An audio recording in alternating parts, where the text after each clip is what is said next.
앞으로 이제 5월부터 한 3, 4년간 외국 가서 주제넘게 공부는 아니고 많이 보고 좀 느끼고 그리고 다시 돌아와서 여러분 앞에 다시 만나 뵙게 되기를 바라겠습니다. 이제 미국으로 가겠노라고 해서 저희가 깜짝 놀랐죠. 진짜 한국에 안 돌아오고 간다고 뭐 몇 년을 막 이제 후배들이, 우리 여자 후배들은 송수환 선배를 굉장히 좋아했던 것 같아요. 뭐 젊음의 행진이라는 프로도 있지만 이 연기자로서 젊었을 때 무슨 한국의 제임스 딘 이런 별명 가지고 있었거든요. 근데 이제 그런 선배가 늘 방송국에서 왔다 갔다 하고 라디오도 하고 뭐 정말 종횡무진 다니시던 분이 갑자기 우리들 곁에서 사라지는 거죠, 몇 년 동안. 그래서 굉장히 아쉬웠던 그런 기억이 있고.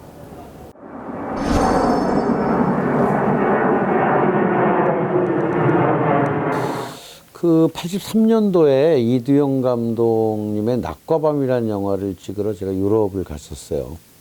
가서 유럽에서 영화를 찍고 제가 혼자 남아서 유럽 여행을 좀 했어요. 촬영이 끝난 다음에.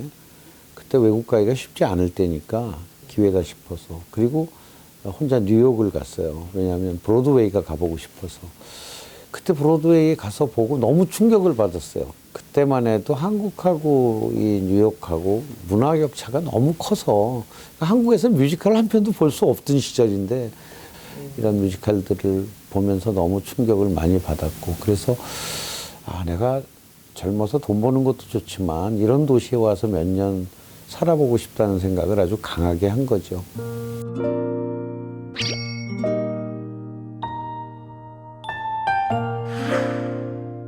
그때 제가 집안이 좀 어려웠고 그래서 아주 최악으로 어려웠던 때거든요. 그래서 밖에서는 뭐 스타 하는데 사실 그때 그 바쁠 때 벌어놓은 집들이 다 날리고 제가 친구 집에 방 한 칸 얻어서 살고 있을 때예요. 그런데 심적으로도 굉장히 어려울 때죠. 그때 제 집사람을 만났는데 굉장히 저한테 큰 위로가 됐어요. 그래서 그렇게 어려울 때 제가 만나서 저한테 위로가 돼준 사람이고 제가 그때 집사람한테 많이 기대게 되면서 생각보다 결혼을 빨리 하게 된 거고요. 또 그때 마침 이제 집사람의 그 가족들도 미국 이민을 가 계셨거든요. 그래서 약혼식을 하고 이제 같이 미국을 가게 된 거죠.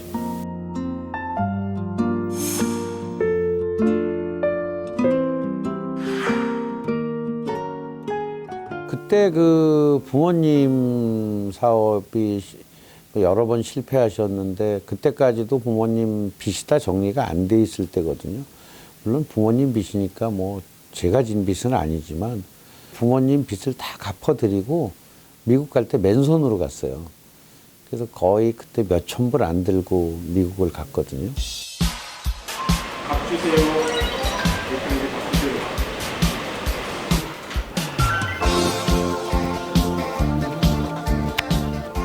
우리 19, 20살 시절에 그래가지고 40 몇 년 됐죠. 지금까지 계속 오랜 우정을 나누는 사이예요.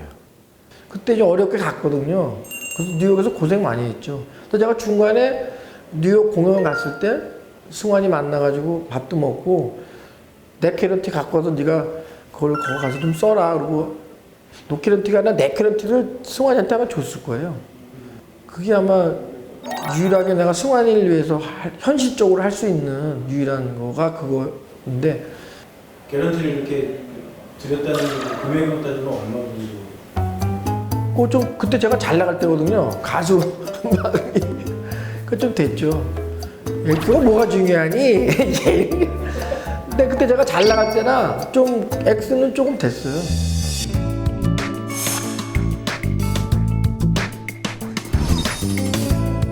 그때 어떤 그 월간지에서 뉴욕으로 인터뷰를 왔었어요. 그래서 제가 사는 걸 인터뷰를 하셨는데 그 잡지 제목이 송승환 뉴욕서 시계장수가 타이틀이었나 봐요. 사실은 사실이죠. 좌판 깔고 시계장사를 했으니까. 근데 너무 그 좌판 얘기만 쓰셔가지고 제가 뉴욕 가가지고 오로지 무슨 그 좌판 장사만 하고 있는 것처럼 이미지가 가니까 아니 저 잘 나가던 애가 왜 뉴욕 가서 좌판에서 시계 장수나 하고 있지 이렇게 생각하셨을 텐데 그때 마침 뉴욕에 먼저 가 계셨던 연극하는 선배들이 있었어요. 근데 그분들한테 뭘 할까 물어봤더니 후리마켓을 그분들도 쉬는 날 후리마켓에서 아르바이트들을 하고 있어서 그 선배들 따라서 그 후리마켓을 가게 된 거죠. 그러니까 말하자면 벼룩시장이죠. 거기서 좌판에 물건 깔아놓고 파는 건데 하나라도 더 팔려고 그 남대문 시장에서 본 게 있잖아요. 손뼉 치면서 취 프라이스, 구더치 막 이러고 물론 그렇게 경제적으로 여유가 없었지만 정말 제 인생에서 행복했던 시기 같아요. 왜냐하면 집사람하고 저하고 아르바이트 하는 돈으로 집세는 낼 수 있을 정도였고 또 도저히 먹고 살 정도, 먹을 정도의 식료품비는 나왔고 조금 더 버는 달은 이제 연극 좀 더 보고 뮤지컬 좀 더 보고 그러다가 이제 뉴욕 그 한국 방송이 생겼어요. 그래서 그 한국 방송에 가서 이제 아르바이트로 DJ를 하면서 그렇게 또 생활을 했죠. 근데 같이 따라간 아내분이 무슨 죄인가요? 아, 그렇죠. 아내가 좀. 근데 아내도 저랑 같이 약혼을 막 하고 갔으니까 둘이 사이가 제일 좋을 때잖아요. 그리고 뉴욕이라는 도시가 워낙 익사이팅해서 볼거리가 참 많은 도시여서 집사람도 그런 거 굉장히 좋아했어요. 같이 연극 보고 뮤지컬 보고. 그래서 뉴욕이라는 도시가 그런 와이프가 힘들고 어려운 걸 조금 보상해 주지 않았나. 그리고 우선 저랑 약혼 시절이라 그 허니문의 달콤함 이런 것들이 좀 아내의 불만을 많이 잠재우지 않았나 싶어요.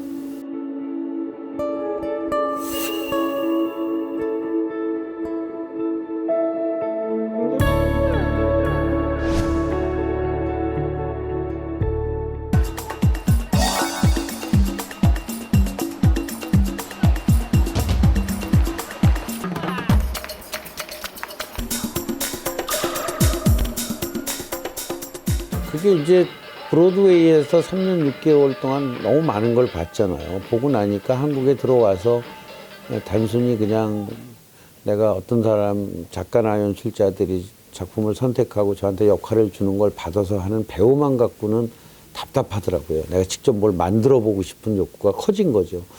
그래서 이제 뉴욕에 다녀와서 내가 만든 거 가지고 거꾸로 내가 브로드웨이 한번 가보겠다라는 생각을 한 거고 그런 오랜 국립 끝에 나온 게 난타였던 거죠. 이 사람도 참 끊임없이 노력하는 사람이고 항상 아이디어를 생각하는 사람이에요. 그 난타라는 아이디어는 상당히 기발한 아이디어라고. 그때 아무도 주목하지 않은 아이디어라고. 그건 나한테 상의한 적이 있다고. 그래서 내가 그거 재밌겠다. 그 행위 자체가 재밌겠다.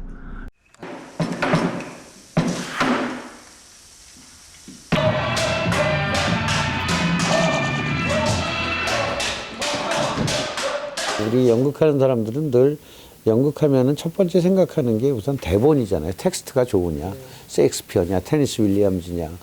이 대본에 굉장히 그 가치를 두는데 제가 대본이 없는 연극을 한다 그러니까 그게 무슨 연극이야. 그게 되겠어. 이제 이런 반응들이 많았던 거죠. 근데 사실 저는 뉴욕 사는 동안 대본 없는 공연을 수없이 많이 봤어요. 정말 대사 한마디 없는 그런 비연극들도 많았거든요. 그래서 저한테는 굉장히 이 장르가 익숙했지만 우리나라 공연 관계자들한테는 조금 낯설었죠. 그러나 저한테는 이런 공연을 만들어야 세계 시장에 갈 수 있다는 생각을 하게 됐던 거죠.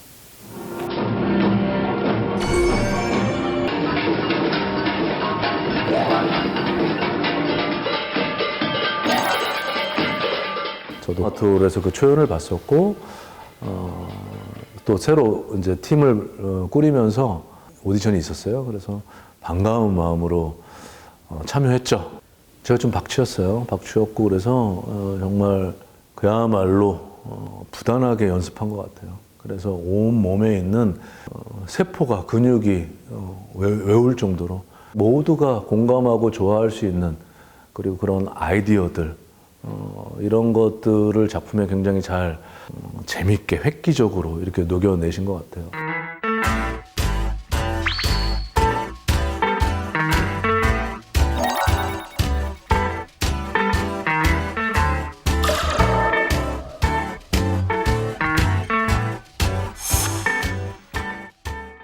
에딘버러를 갈 때 좀 자금이 많이 모자랐어요.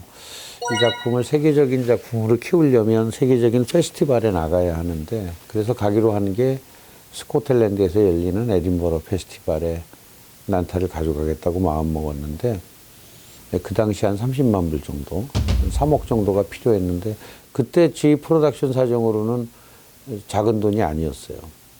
한 1억 정도가 부족했는데, 그때 제 친구 중에 조금 여유 있는 친구한테 제가 돈을 빌렸죠. 근데 그 친구도 현찰 1억 갖고 있는 사람이 그렇게 많은가요? 요즘은 모르겠어요. 그 당시에는 뭐. 그래서 결국 그 친구가 자기 집을 담보로 1억을 빌려줬어요. 정말 고맙죠. 근데 자기 집 담보로 저한테 은행 대출 받아서 1억 빌려주면서 저한테 부탁한 말이 있어요. 저는 너 가서 꼭 성공해서 내 돈 갚아라 할 줄 알았는데 그 얘기는 안 하고 우리 마누라한테 절대로 얘기하면 안 된다. 우리 마누라한테 절대로 얘기하면 안 된다. 그러더라고요. 그래서 제가 그래, 네 마누라한테 절대로 얘기 안 할게. 그러고 이제 친구 집 담보로 1억 빌리고 그렇게 해서 자금을 마련해서 에딘버러를 갔고, 그리고 에딘버러에 가서 정말 큰 성공을 거뒀죠. 세계적으로 난타가 알려지는 계기가 됐고, 그 친구 마누라 알기 전에 그 친구 빚은 갚았죠. 에딘버러 뭐 페스티벌 사상 초유의 뭐 암표 뭐 이런 게 나왔다고, 우리 듣기 좋으라고 한 소리인지 모르겠지만 아무튼 암표도 등장했다고 하고. 우리의 궁극적인 목표를 달성했다는 뿌듯함과 감동을 아주 많이 받습니다.